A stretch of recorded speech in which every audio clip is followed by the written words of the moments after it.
Bonjour à tous, Maître Georges-David Benayoun, avocat au barreau de Paris, il est spécialisé en fiscalité et j'interviens principalement sur des sujets d'expatriation et notamment vers Israël. Euh, alors, le sujet que l'on a choisi aujourd'hui avec Nathanaël concerne l'Alia Boeing et une spécificité plutôt franco-israélienne, c'est-à-dire le fait que des gens décident de devenir résidents fiscaux israéliens, mais pour autant continuent à avoir une activité principale en France. Alors, on va déjà rentrer sur l'aspect technique côté France, et puis Nathanaël pourra nous parler de l'aspect technique côté Israël, et puis on pourra parler des différents sujets que sont aussi bien l'exit tax, les dividendes, le salaire. Voilà. Alors, le sujet principal, c'est celui de la notion de la résidence fiscale. Je vous rappelle que nous sommes imposés dans un pays au regard du principe de la résidence fiscale. La résidence fiscale, c'est la pierre angulaire de la fiscalité internationale. Donc, le premier élément, lorsqu'une personne vit dans un pays, est de vérifier si elle est bien résidente fiscale. Et c'est vrai que le sujet de l'ALIA Boeing pose un certain nombre de problèmes. Et donc, nous, d'ailleurs, quelle que soit la destination de nos clients, la première analyse est celle de la résidence fiscale. Car, contrairement à ce que tout le monde pense, c'est pas parce que vous vivez dans un pays que vous êtes obligatoirement résident fiscal du pays. Je prends un exemple, hein, alors c'est un exemple contentieux que j'aime bien citer en ce moment, même s'il n'est pas très agréable pour mes clients. C'est que moi j'ai des clients qui vivent en Israël depuis 2015, qui n'ont pas mis les pieds en France, et pour autant, avec la France, tous les ans, depuis 2015, euh, on a un souci, c'est que la France considère que mes clients sont résidents fiscaux français. Ils n'ont pas mis les pieds en France. Alors pourquoi? Parce que le mécanisme de l'analyse de la résidence fiscale est un peu particulier. D'abord, on doit faire une analyse au regard du droit français et regarder si vous remplissez des critères. Les critères sont ceux du foyer d'habitation, du centre des intérêts économiques et la durée de séjour. En dernier, on parle de la nationalité, mais honnêtement, la nationalité importe peu parce que en Europe, la nationalité peut pas être invoquée et que généralement en Israël, avec le régime de l'ALIA, les personnes ont la double nationalité. Donc, ça, c'est ce que dit le droit interne. Puis une fois qu'on a fait cette analyse en droit interne, on va regarder si une convention existe. Alors, je vais vous faire gagner du temps puisqu'on a une convention fiscale entre la France et Israël. Et on a l'article 4b qui définit la notion de résidence fiscale. Alors, comment on fait? Ben, on va regarder la situation dans les deux pays. On prend le premier critère, celui du foyer d'habitation. Et puis, on va regarder, est-ce que vous avez un foyer d'habitation en France, un foyer d'habitation en Israël? Si vous avez uniquement un foyer d'habitation en France, je dirais, comme l'expression bien connue le dit, la messe est dite. C'est-à-dire qu'on n'ira pas plus loin et on considérera, en fonction du lieu du foyer d'habitation, que c'est dans le seul pays où vous avez un foyer d'habitation que vous êtes résident fiscal. Bien souvent, alors c'est quoi le foyer d'habitation? C'est le fait de pouvoir vivre dans un lieu, donc avec un lit, des chaises. Ce qui m'amène quelquefois, au regard des spécificités de mes clients, d'envoyer un huissier chez eux pour faire constater qu'il n'y a plus de chaises, il n'y a plus d'autres de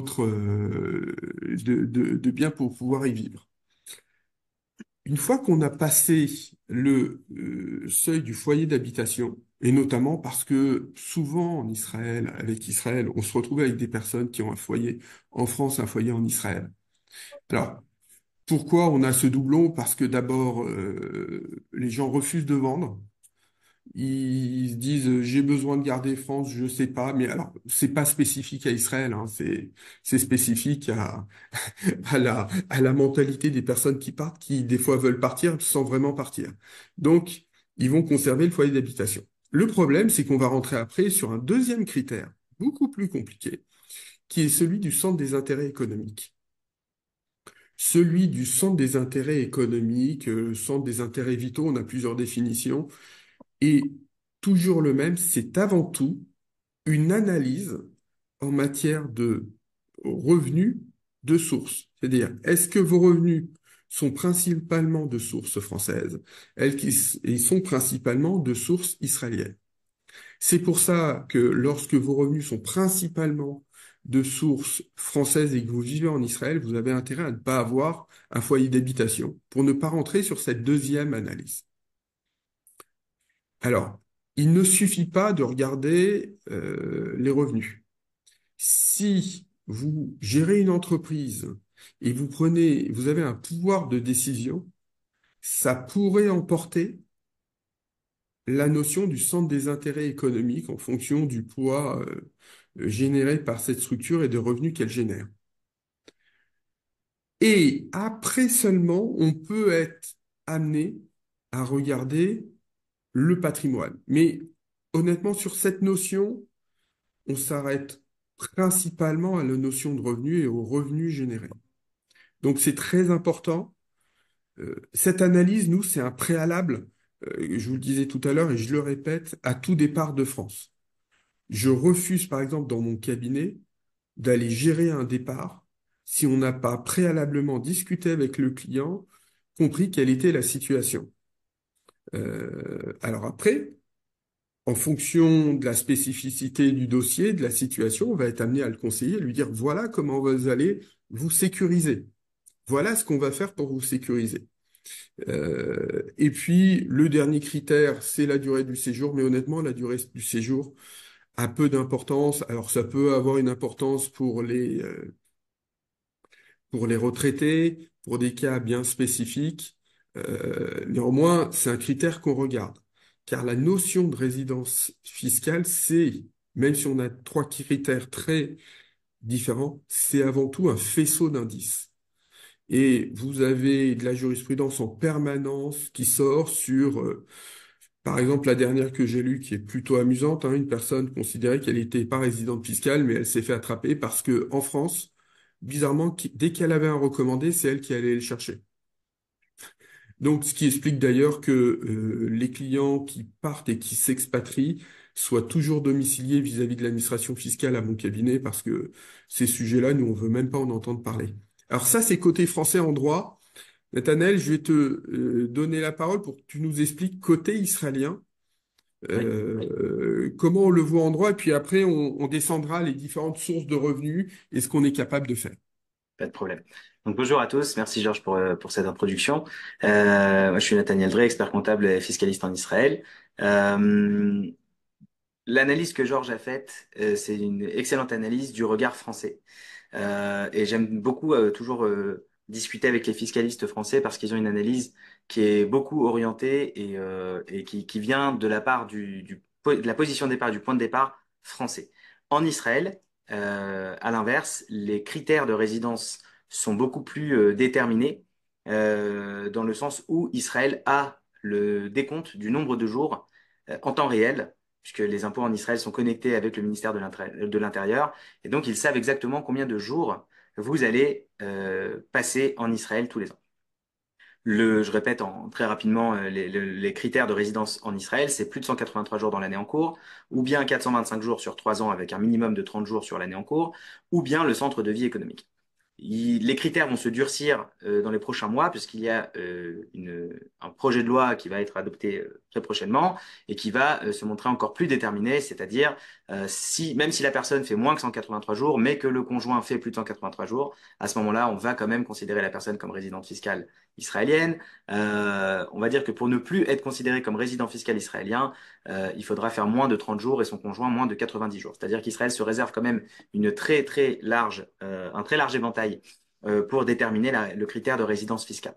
Effectivement, vis-à-vis de la France, on a le critère de résidence principale de foyer d'habitation. Là aussi, très souvent, quand la personne est mariée, que le conjoint habite en Israël, que les enfants sont scolarisés en Israël, le lieu de résidence peut très très souvent être, on va dire,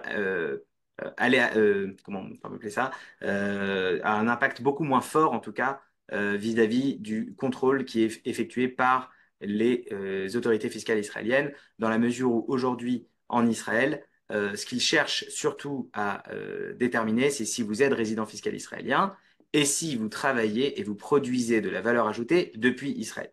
Je répète que les avantages principaux qui sont accordés en Israël pour un Olé Hadash sont l'exonération fiscale pendant 10 ans et pour le moment l'absence de déclaration également pendant 10 ans sur les revenus qui sont produits et générés à l'étranger. J'insiste sur le terme produit et généré à l'étranger. Et c'est de ça dont moi je vais vouloir vous parler aujourd'hui. C'est que typiquement en Israël, une personne qui a fait sa alia, qui s'installe en Israël, euh, c'est pas tout d'avoir fait sa alia et d'obtenir 10 ans d'exonération. Ce qu'on va en fait vérifier, c'est si cette personne crée de la valeur ajoutée depuis Israël. Peu importe où la valeur est encaissée. Pour prendre un exemple très clair, très simple, la plupart des gens qui viennent en Israël, qui ont encore une société active en France, pensent qu'il suffit de déclarer en France et de continuer à se salarier en France, tout en travaillant 300 jours par an en Israël et en faisant quelques petits allers-retours de temps en temps dans l'année pour aller vérifier si tout se passe bien sur place avec le gérant en place et les équipes en place. Eh bien ça, pour les autorités fiscales israéliennes, c'est totalement imposable en Israël. Après, il y a des abattements, il y a des avantages, on va voir après, mais il faut bien faire le switch dans la tête, c'est que le fait d'être au Hadash ne veut pas dire qu'on ne paye pas d'impôts en Israël pendant 10 ans.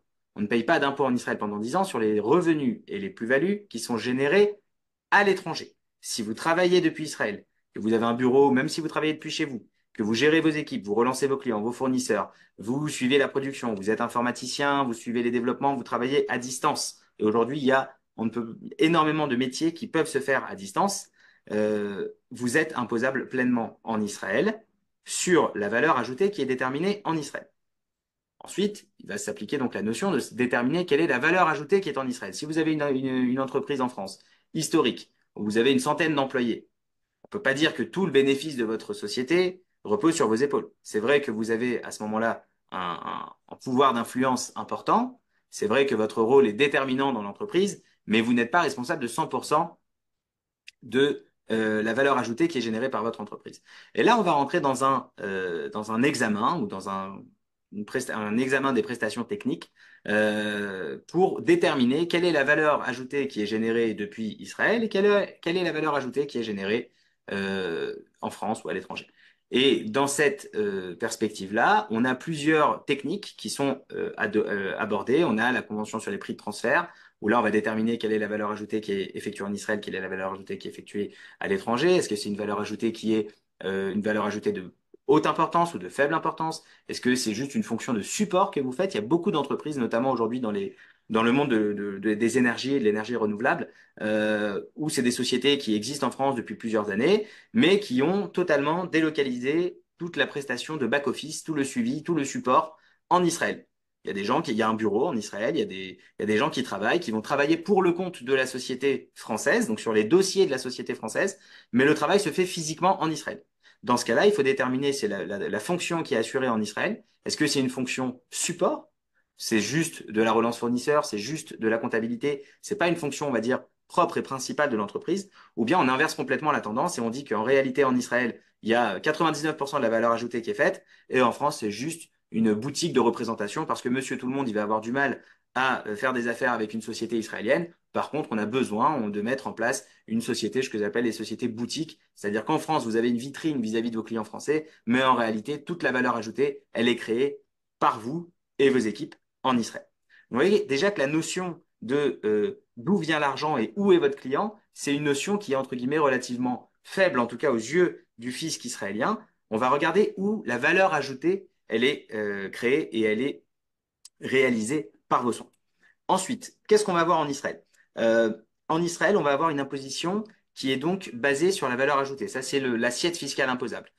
Après, on va avoir des abattements qu'on va pouvoir utiliser parce que pendant que vous êtes au Lechadash et que vous faites des revenus, que vous avez des revenus qui sont à la fois générés en Israël mais également à l'étranger, on a la possibilité d'aller choisir et d'aller bénéficier de certains abattements, comme par exemple le prorata du nombre de jours, comme par exemple le fait de déterminer que la valeur d'une journée passée à l'étranger est plus importante d'un point de vue tarifaire qu'une journée qui est faite en Israël. Je prends un exemple toujours le même. On a un avocat fiscaliste anglais au bureau avec qui on travaille. Quand lui il travaille depuis Israël, ben, il fait des zooms à 200 pounds de l'heure. Et puis quand il est en frontal avec ses clients, quand il se déplace à Londres, dans son cabinet, ben là on est à 1000 pounds de l'heure. Donc pour lui, c'est très facile de déterminer que le temps de présence que cette personne a et le travail qui est effectué en dehors d'Israël est 5 fois supérieur au travail qui est déterminé depuis Israël. Mais ça, c'est une position que les impôts israéliens tolèrent, mais qu'il faut être en mesure d'argumenter et de justifier. La position classique des impôts israéliens, c'est de dire qu'ils acceptent une imposition au prorata du nombre de jours. Si vous avez par exemple un revenu annuel de 365 000 euros, et je fais exprès de prendre cette somme-là, et que vous passez 300 jours en Israël et 65 jours en dehors d'Israël, eh bien les impôts israéliens vont accepter de vous fiscaliser seulement sur 300 000 euros. Les 65 000 euros seront fiscalisés en Israël, c'est-à-dire qu'ils seront soumis à l'assiette fiscale imposable israélienne, mais ils seront exonérés sur l'impôt. Et là, on a beaucoup d'opportunités d'optimisation fiscale par ce barème-là, qui vont nous permettre en Israël de déclarer un chiffre d'affaires qui correspond à 365 000 euros, mais de n'être taxé en Israël, en tout cas de n'être imposé que sur 300 000 euros. Voilà un petit peu la position en Israël. Georges, je te relaisse Alors, parler. c'est important ce que tu dis parce que la vision souvent du Français qui va en Israël, c'est de dire en Israël, je suis non imposable sur le revenu de sources étrangères. Oui. Et moi, je vois hein, alors selon la typologie des clients, mais ils passent quand même souvent beaucoup plus de temps en Israël qu'en France. Or, effectivement, il y a un sujet qui existe, qui est peu connu, et donc il y a une incidence. Euh, alors, par rapport à ce que tu as dit, euh, on a un sujet sur, donc on voit qu'on a deux conceptions très différentes. Il y a un principe quand même, ça n'existe pas d'être résident d'aucun pays. Et pour autant, on ne peut pas être résident fiscal de deux pays. Donc, lorsqu'on a un gros problème à un moment, on peut effectivement demander, il y a des mécanismes conventionnels qui sont prévus pour que, dans le cas présent, ça serait des représentants israéliens et français qui se réunissent et qui vont décider du sort du contribuable au regard des éléments. Alors, j'ai déjà assisté à ce genre de réunion. C'est un cauchemar pour le client qui se voit découpé en morceaux par C'est une les bataille administrations de, c'est une fiscales. bataille de gladiateurs, hein. J'ai déjà été. Voilà, c'est absolument effarant. Alors, il se trouve que j'ai eu le droit d'avoir plusieurs pays concernés. Le pire étant quand même les États-Unis, parce qu'ils lâchent peu. Et vous allez vous rendre compte qu'il y a quand même des éléments qui sont extrêmement importants. Moi, j'ai eu un sujet, à un moment, un de mes clients, où on lui expliquait, on comprend pas, avec les passeports, vous nous dites que vous êtes à l'étranger, mais nous, on vous voit en France. Et pourquoi l'administration le voyait en France? Parce que avant de partir, qu'est-ce qu'il faisait? Il signait une quarantaine de chèques à sa comptable et au fur et à mesure, elle les remplissait, elle les envoyait. Donc, attention, et c'est pour ça qu'il faut bien jauger toutes les conséquences des différents comportements qu'on peut avoir, parce que faut vraiment là aller voir des spécialistes et d'abord se rassurer. Bien souvent, on arrive à faire des choses plutôt simples et à donner une réponse très claire au client. Mais le sujet, on va le voir, il est souvent côté français et israélien. Et moi, côté français, souvent, je demande à mes clients euh, d'avoir une attestation de résidence fiscale israélienne. Parce Alors, que le problème, c'est que vous avez deux catégories. Vous avez des gens qui sont partis réellement, d'autres qui ne sont pas partis réellement. Et donc, on a un micmac qui va un peu dans tous les sens. Et Israël, alors il y a plusieurs pays dans le monde, hein, je vous parlerai pas de la Chine, mais il y a deux pays qui arrivent à bien cerner les allers-retours. C'est Israël et les Émirats arabes unis, où effectivement, on sait exactement le nombre de jours qu'on a passé. Alors, juste sur ce sujet-là, parce que j'ai encore remonté les bretelles d'un de mes clients hier. qui m'expliquait du délai de 6 mois. Il y a un élément très clair. Pourquoi tout à l'heure je vous ai dit que la durée du séjour, c'est pas primordial? Parce que d'abord, c'est pas le premier élément, mais surtout parce que contrairement à ce que tout le monde fait, je vous mets au défi de me trouver la durée de 6 mois dans la convention fiscale. Il n'y a pas de référence à un délai de 6 mois. À tel titre qu'on a de la jurisprudence en France et que selon la typologie de mes clients, moi je les mets en garde, vous pouvez rester 4 mois et demi en France et être considéré comme résident fiscal français. Donc, on va dire le marronnier journalistique du fait de vous parler des 6 mois, ça n'existe pas. Il y a quelques conventions signées par la France. Je connais celle entre la France et le Qatar, par exemple, où on parle véritablement d'un délai de 6 mois.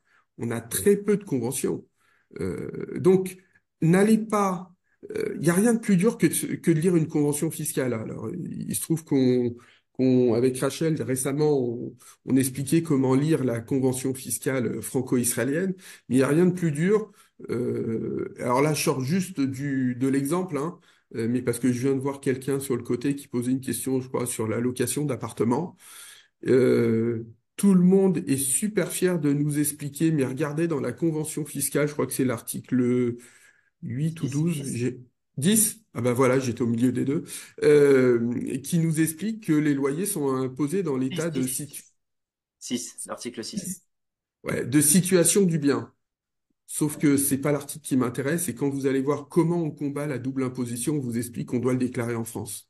Ouais. Et le nombre de clients qui se font attraper sur ce sujet-là est juste apocalyptique. Alors j'adore parce que euh, le client a des fois des certitudes et donc il est tout fier de venir me voir et me dire, ben tiens, regardez, j'ai pas déclaré mes loyers, mais de toute façon c'est prévu par la convention. Et il déchante très très vite. Donc, une fois qu'on a vu ce sujet-là, on va dire des deux côtés de la Méditerranée, on va rentrer un peu plus dans les détails. Dans les détails, parce que qui dit Alia Boeing dit deux possibilités différentes. Soit vous vous trouvez être salarié d'une structure française. Et là, c'est plutôt le mauvais plan. Donc, Nathanaël vous en parlera. Là, on va aller sur des sujets plutôt rapides, mais Oui. pour expliquer. Pourquoi c'est un mauvais plan? Parce que j'expliquais encore la semaine dernière à deux clients que on a beau connaître très bien la fiscalité française, lorsqu'on part vivre à l'étranger, il faut oublier tout ça. Un non-résident ne bénéficie, par exemple, jamais de réduction et de déduction d'impôts. La règle de base est qu'il est normalement imposé à un minimum de 20% et qu'on va regarder si en fonction du quotient familial, à quel montant il serait imposé. Et donc l'administration automatiquement fait le différentiel entre les deux et il se trouve que c'est pas comme le loto, il se trouve que où vous avez l'impôt le plus cher, c'est là où vous gagnez. C'est-à-dire que l'administration fiscale va retenir l'impôt le plus élevé. Donc, ce qu'on bannit, et Nathaniel le connaît très bien, ce qu'on bannit, c'est le salaire français. Donc, alors, le salaire français, maintenant, comment ça se passe? Vous allez avoir, un peu comme sur les retraites publiques, vous allez avoir un mécanisme de prélèvement libératoire qui doit être fait par l'employeur. Alors, je remercie d'abord beaucoup les experts comptables français qui, 2 fois sur 3, savent pas ce que c'est qu'un prélèvement libératoire. Et donc, on se retrouve avec un carnage, nous, avec le client qui est prélevé 2 fois et qu'on arrive à récupérer les sommes uniquement au bout de 6 mois. Donc, tout ça, ça s'organise. Il y a un prélèvement qui est effectué, qui est libératoire. Et puis, lorsque vous avez sur les tranches supérieures, il est plus libératoire, donc on va calculer l'impôt. Ça, c'est pour les salaires. Est-ce que, Nathanaël, toi, sur les salaires, tu as un Oui, sujet à rajouter? sur les salaires, il y a une notion également, enfin, ne pas oublier qu'en Israël, à partir du moment où une personne vient habiter en Israël, on parle là de la fiscalité de l'Alia Boeing. Donc, c'est techniquement une personne qui habite en Israël et qui va donc travailler, du moins en partie, en Israël. Faire bien attention à la requalification de l'établissement stable par l'employeur français en Israël. Parfois, la fonction qui sera assurée en partie en Israël, qui va nécessiter l'ouverture d'un bureau, qui va nécessiter peut-être l'emploi d'une secrétaire, tous ces petits éléments-là en Israël font que la société étrangère, donc en l'occurrence la société française, risque d'être requalifiée par un établissement stable en Israël. Et donc là, il y aura une nécessité d'ouvrir ce qu'on appelle une Chevrat Roots en Israël, donc une société étrangère, de lui ouvrir un dossier employeur et de déclarer en Israël la quote-part du travail qui est réalisé, je répète, en Israël. Donc, le salaire, on bannit complètement. Si vous souhaitez continuer à travailler pour votre employeur étranger, je vous recommande de lui faire créer une filiale en Israël et de devenir salarié de cette filiale. C'est la manière la plus simple. Vous évitez l'impôt très élevé en France et vous répondez aux critères israéliens. Moi, j'aimerais parler ensuite du dirigeant. Souvent, les personnes qui font leur alia, euh, alors ceux qui se sont déconnectés fiscalement de France, et ça, Georges, je pense que tu vas en toucher un petit mot à la fin, mais les personnes qui font leur alia se déconnectent de France, et là, ils ont l'impression d'avoir gagné le jackpot. Ils se disent, ben, c'est génial, sur ma SAS, je vais payer maintenant 12,8% d'impôts, puisque je ne suis plus soumis à la CSG-CRDS, donc sur mes dividendes, je vais retirer avec 12,8% d'impôts. Ça, c'est super. Par contre, ce qu'ils ont oublié, c'est qu'ils ont d'abord, leur SAS a d'abord payé 25% d'impôts aux sociétés, et pour ensuite pouvoir leur reverser le dividende. Je rappelle que le dividende est toujours distribué des réserves de la société. Et donc, si on regarde l'imposition générale qui est payée par la personne, il a payé d'abord 25% d'impôts société, puis ensuite, dans la mesure où il s'est déconnecté fiscalement de France, ce qui n'est pas le cas de tout le monde, il va pouvoir bénéficier du régime favorable sur l'impôt sur le dividende à 12,8. Ce qui fait un impôt cumulé linéaire de plus de 35%. Euh, et je me suis amusé une fois à faire le calcul.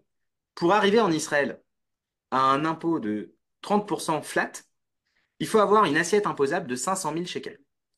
Pour vous dire les choses différemment, si vous faites votre alia, les 500 000 premiers shekels, il vaut mieux se les distribuer en Israël dans une société qui serait imposée à l'IR, par exemple. L'imposition que vous allez payer dessus est inférieure à l'imposition magnifique que vous avez réussi à obtenir avec votre SAS, qui sera 25% plus 12,8. Je ne parle même pas de la notion du prorata du nombre de jours, où je vous rappelle une personne qui, par exemple, va faire un mois de présence à l'étranger en Israël, peut donc réduire ou déduire 25%, hein, une semaine par mois, pardon, en dehors d'Israël, ça fait un quart du temps. Cette personne-là, pour arriver à une assiette imposable de 500 000 shekels, pourrait, en fait, en réalité, avoir beaucoup plus que cette somme-là imposable. Je parle également, on en a parlé tout à l'heure, s'il y a un forfait journalier plus important à l'étranger que en Israël, on a pris notre exemple de l'avocat fiscaliste qui, lui, facture 5 fois plus cher quand il est en Israël, eh bien, toutes ces notions-là, ce sont des dépenses, entre guillemets, des charges que l'on va pouvoir appliquer sur l'imposition israélienne. Donc, le système israélien, d'un point de vue vraiment très mathématique, est nettement plus intéressant. Alors, c'est vrai qu'on n'est pas à zéro. Vous n'allez pas payer d'impôts pendant 10 ans en Israël. Mais par contre, le fait de pouvoir d'abord bénéficier des tranches d'imposition israéliennes, qui sont des tranches moins élevées quand on met tout bout à bout, quand on a l'impôt sur le revenu, on a les charges sociales. Il faut savoir qu'en Israël, les charges sociales sont plafonnées à un certain montant, et qu'on a également la possibilité de déduire certaines dépenses, puis de déduire toute la quote-part du travail qui est entre guillemets réalisé à l'étranger, en se contentant peut-être simplement du forfait du prorata du nombre de jours passés à l'étranger. Après, pour les plus agressifs d'entre nous, on peut aller chercher de la valorisation étrangère à l'étranger d'un jour plus important que celui qui est fait en Israël. Mais c'est très, très, très, très important pour moi de bien, quand on s'adresse aux dirigeants, la première chose, c'est de ne pas tomber dans le piège de dire c'est bon, moi je suis passé à 12,8 et c'est terminé et je vais payer 12,8 et on va s'arrêter là. Pourquoi? Parce que d'abord en Israël, ça peut vous coûter moins cher au niveau de l'imposition, mais surtout, ce que vous allez qualifier de dividende, quand vous allez vous rémunérer, mais qu'en réalité vous travaillez 300 jours par an en Israël et 60 jours par an en France, et que vous considérez que c'est un dividende et que le dividende il est de source étrangère, eh bien j'ai eu plusieurs cas de l'administration fiscale israélienne qui va requalifier ce dividende comme étant un salaire déguisé. Et donc, si vous aviez l'habitude jusqu'à votre alia de prendre un salaire de 15 000 euros par mois, et d'un coup, quand vous faites votre alia, vous ne prenez plus aucun salaire et vous vous contentez de vous rémunérer à 100% par le système du dividende, eh bien, Israël va considérer que le travail que vous faites en Israël, et pour lequel vous êtes rémunéré via un dividende, est en réalité un salaire, et ce salaire serait imposé en Israël. Ce ne seront pas des revenus de sources étrangères. Voilà, c'est cette alerte que je veux envoyer aux dirigeants parce que très souvent, par un système de mésinformation, ils vont continuer à être imposés en France. Parfois, certains ne vont pas vouloir se déconnecter en France parce qu'ils ont peur que leur banque ne les suive plus dans certains nouveaux projets, dans certains crédits. Donc, le process de se déconnecter fiscalement et de bénéficier du 12-8, c'est très bien pour les dividendes, mais d'abord, assurez-vous de maintenir en Israël une présence fiscale cohérente.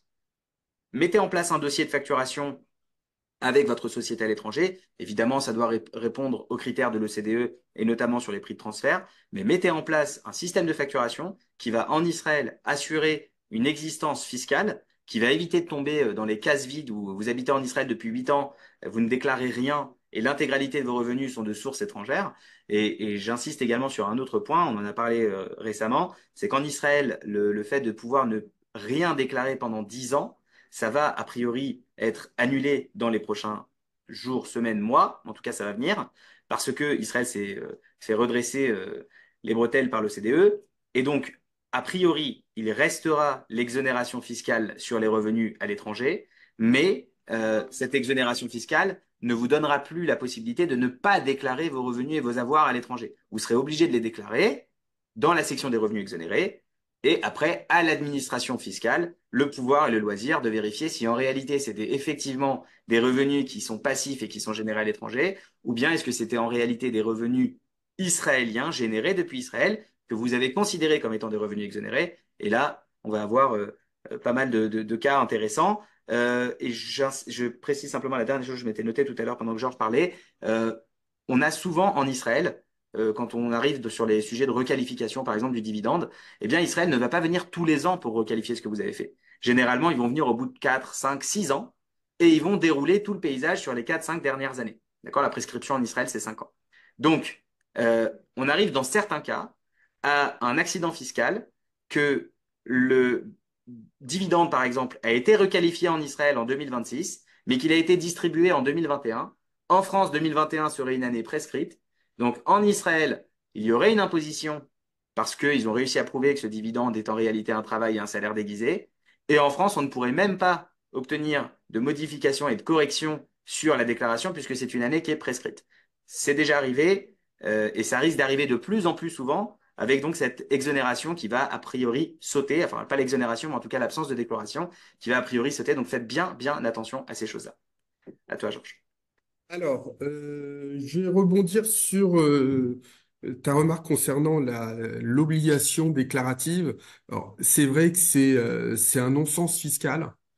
Israël est la seule destination au monde que je connaisse où, quand on bénéficie d'un régime transitoire, ce qu'on appelle d'un golden visa, hein, Mhm. c'était le cas au Portugal, on a le cas en Italie, on a le cas en Grèce, on a le cas dans beaucoup de pays au monde. Il n'y a pas un seul pays où vous devez pas faire une déclaration d'impôt.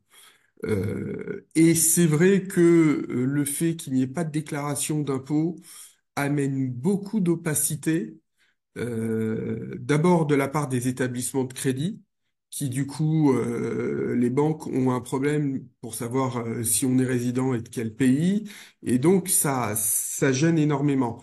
Dans la défense de mes clients, c'est toujours très compliqué quand on explique qu'on fait pas de déclaration en Israël. Donc, donc pour moi, alors ça contentera pas peut-être une partie des personnes concernées, mais je suis pas sûr que ce soit les plus attentionnés tant vis-à-vis de la France que d'Israël. Mais ça va quand même vers une sécurisation de l'ALIA. Aujourd'hui, on attend une décision du Conseil d'État sur le régime de l'ALIA.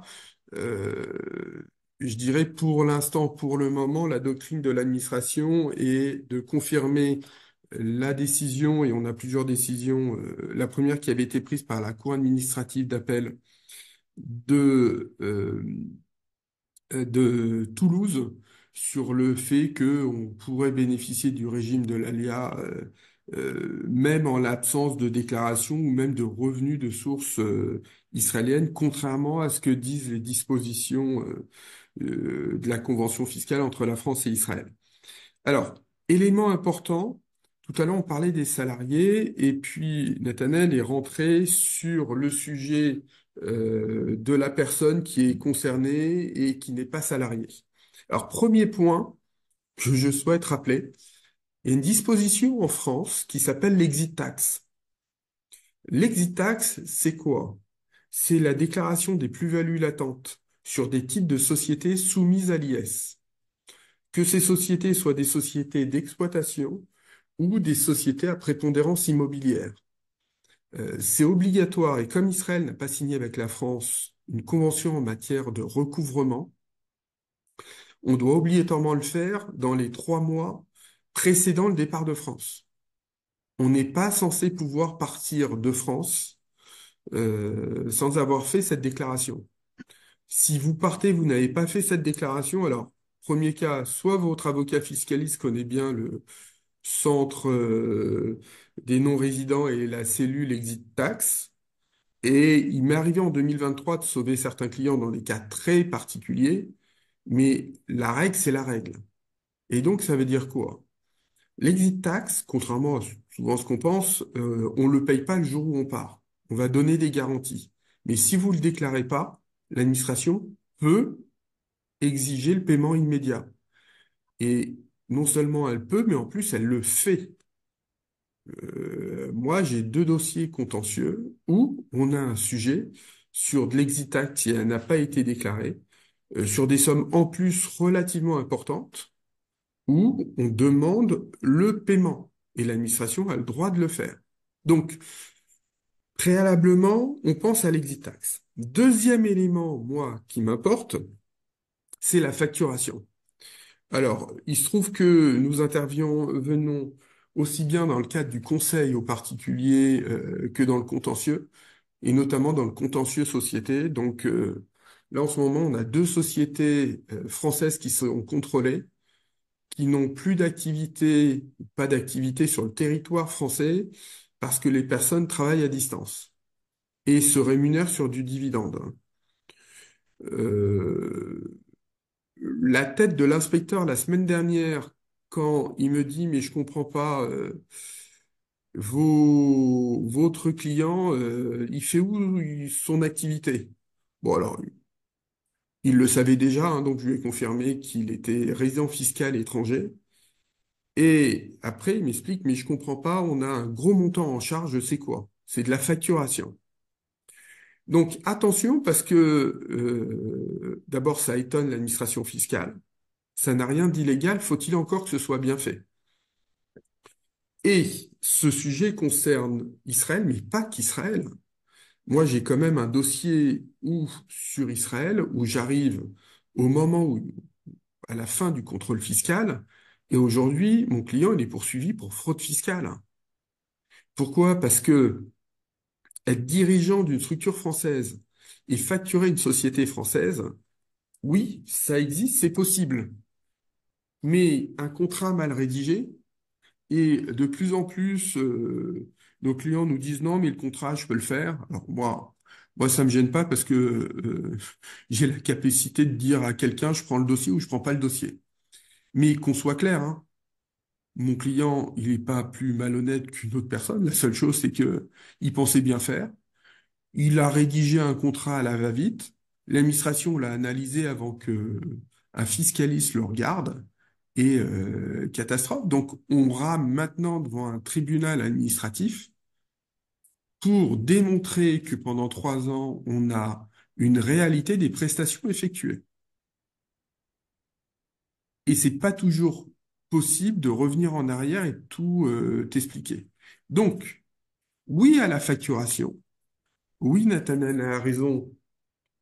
C'est un élément important pour optimiser la fiscalité.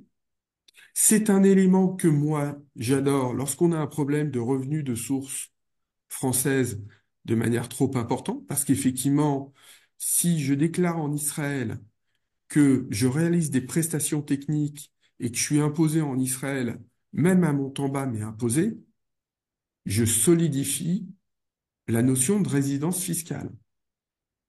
Mais attention à pas faire n'importe quoi.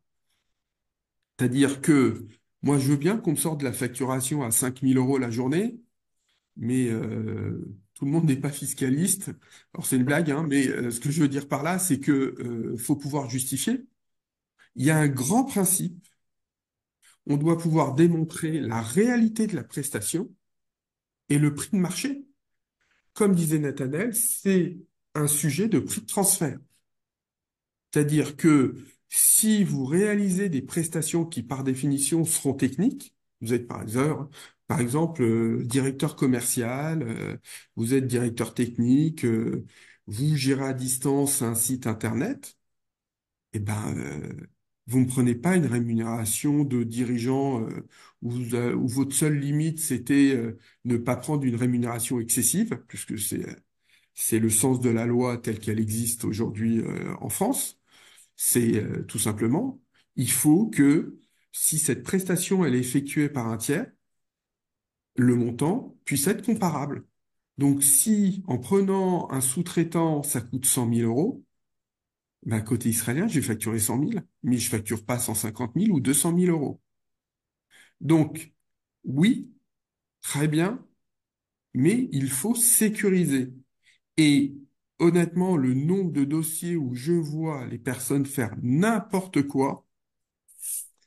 Et dernier élément, Nathanaël a raison. Souvent, les personnes me disent, ah ouais, mais je suis parti il y a 2 ans, 3 ans, il se passe rien, de toute façon, c'est bon. Je leur dis, ben non, en réalité. Parce que l'administration fiscale, elle vient jamais au bout de 6 mois.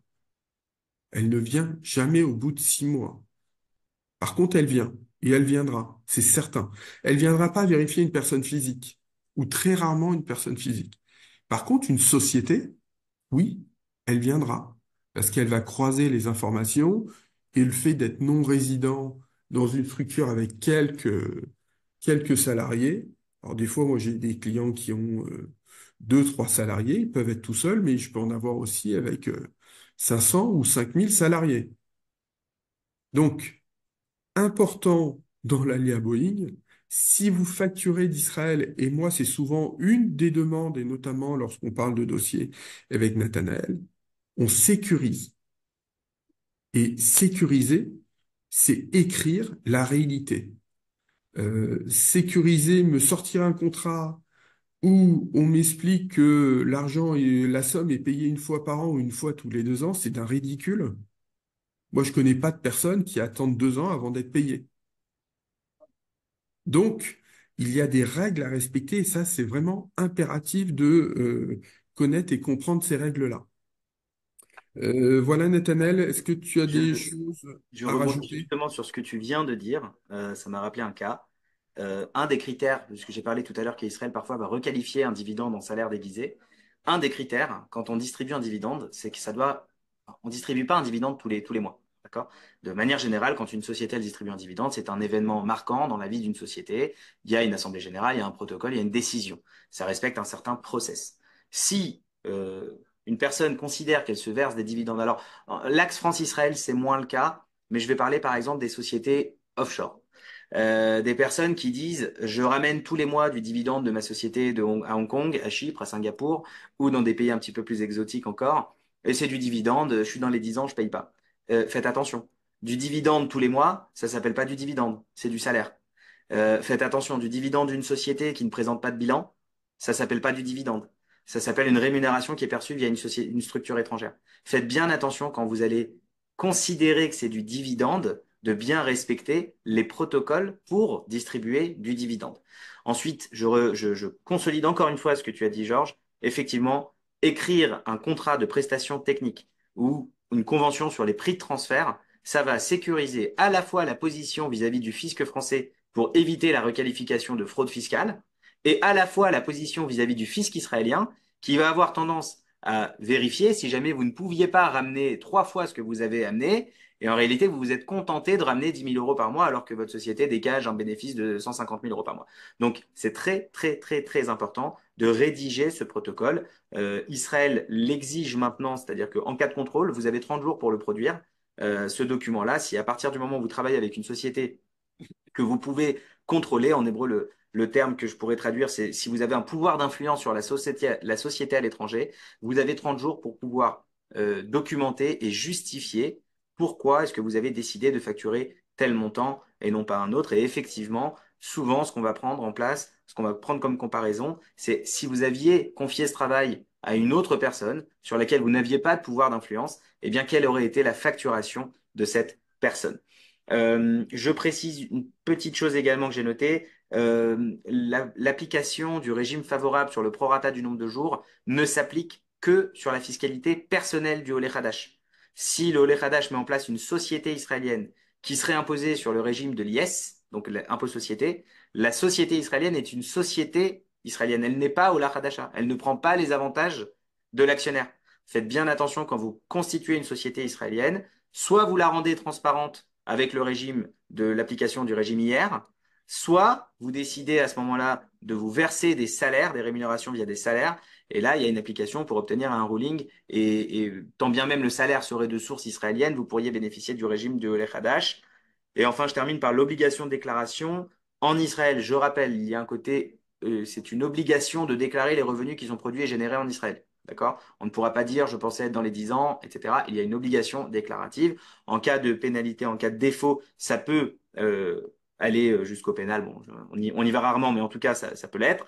Euh, Évitez surtout de tomber dans les cases vides et inexpliquées. Ce qui veut dire que ne restez pas dans une situation où vous habitez en plein cœur de Tel Aviv, en plein cœur de Ranana, et vous ne déclarez rien et vous vivez que de vos dividendes de société à l'étranger.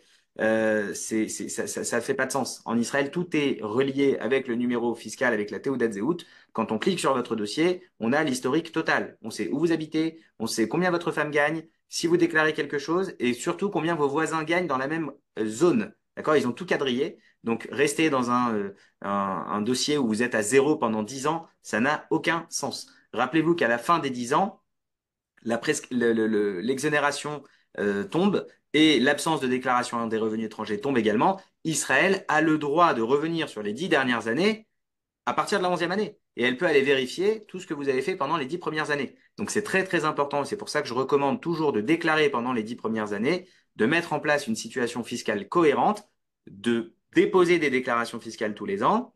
En parallèle de ça, pour conforter la position vis-à-vis du fisc français, je recommande, et avec Georges, on insiste souvent là-dessus, d'obtenir un certificat de résidence fiscale en Israël tous les ans. Il faut aller le demander à l'administration fiscale. Ce certificat, il est en anglais. Il répond aux critères et aux demandes de l'administration fiscale française. Et dans ce certificat, il est noté noir sur blanc que la personne, le contribuable, déclare bien ses revenus en Israël pour l'année concernée. Donc ça, vis-à-vis de la France, c'est quand même un élément qui a un pouvoir important. Et pour Israël, Israël ne pourra pas considérer que vous n'étiez pas résident fiscal pendant l'année en cours si Israël même vous a donné un certificat de résidence. Donc faites bien attention à ces éléments-là. Je précise également, dernière chose, que les revenus de sources israéliennes type loyer, Airbnb, etc., sont imposables en Israël dans leur intégralité. Ce n'est pas parce que vous êtes au Lechadash qu'un loyer sur un appartement que vous avez en Israël est exonéré. Il est intégralement imposable puisqu'il est de source israélienne. Même chose si vous travaillez dans un call center, vous travaillez dans une entreprise israélienne et qu'il n'y a aucun travail qui est effectué à l'étranger, vous êtes intégralement imposable en Israël, tant bien même vous êtes au Lechadash. Alors, j'ai Voilà. juste rajouté un point, et je Oui. pense qu'on aura fait un tour complet du sujet. Il arrive, alors de plus en plus rarement, mais il arrive que des personnes viennent me voir, ils m'expliquent, voilà, je vis en Israël, je travaille en France et je vis en Israël depuis 2 ans, 3 ans, 5 ans, et vis-à-vis de la France, je n'ai rien dit. Alors, il faut bien comprendre que les nouvelles technologies ne sont pas utilisées que par les particuliers, mais aussi par l'administration fiscale. Aujourd'hui, l'intelligence artificielle est reconnue et utilisée par l'administration fiscale française. Donc, ces personnes-là qui étaient dans ce mécanisme, qui était plutôt la norme, on va dire, il y a une quinzaine d'années, aujourd'hui prennent des risques extrêmement importants. Pourquoi? Parce que ils vivent en Israël pendant 10 ans, ne déclarent rien, et puis en France, ils déclarent uniquement les revenus de sources françaises, souvent même pas leur compte bancaire israélien, et encore moins leurs revenus qu'ils peuvent avoir en Israël. Donc attention parce que ça, c'est vraiment les sujets où l'administration fiscale française n'en peut plus. Et là, ils utilisent vraiment les gros moyens lorsqu'ils ont des informations ou lorsque ces personnes sont découvertes, et c'est souvent, on va dire, par hasard. Parce que moi, bien souvent, je pose la question pour demander, mais vos comptes bancaires, on me dit, bah, ils sont sécurisés. Puis 6 mois après, 1 an après, on a vu apparaître une demande du fisc français en disant, c'est quoi ce compte bancaire? Tant que vous êtes résident fiscaux français, vous avez une obligation mondiale de déclaration de vos revenus, de votre patrimoine.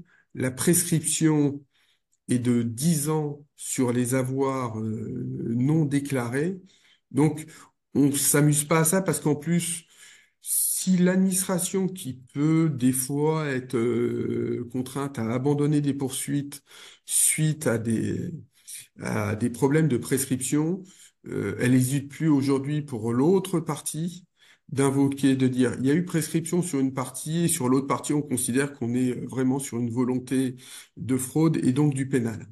Le pénal, c'est quelque chose qui n'existait pas dans notre métier il y a, on va dire, une dizaine d'années, ou vraiment de manière très exceptionnelle. Aujourd'hui, on voit très fréquemment et des fois plusieurs fois par mois, ces sujets apparaître.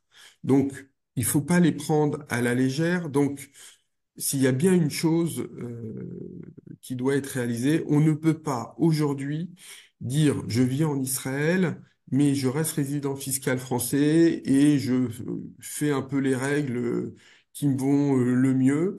Souvent, on a l'épouse qui touche des allocations familiales, voire des allocations chômage, ce qui est interdit pour les non-résidents.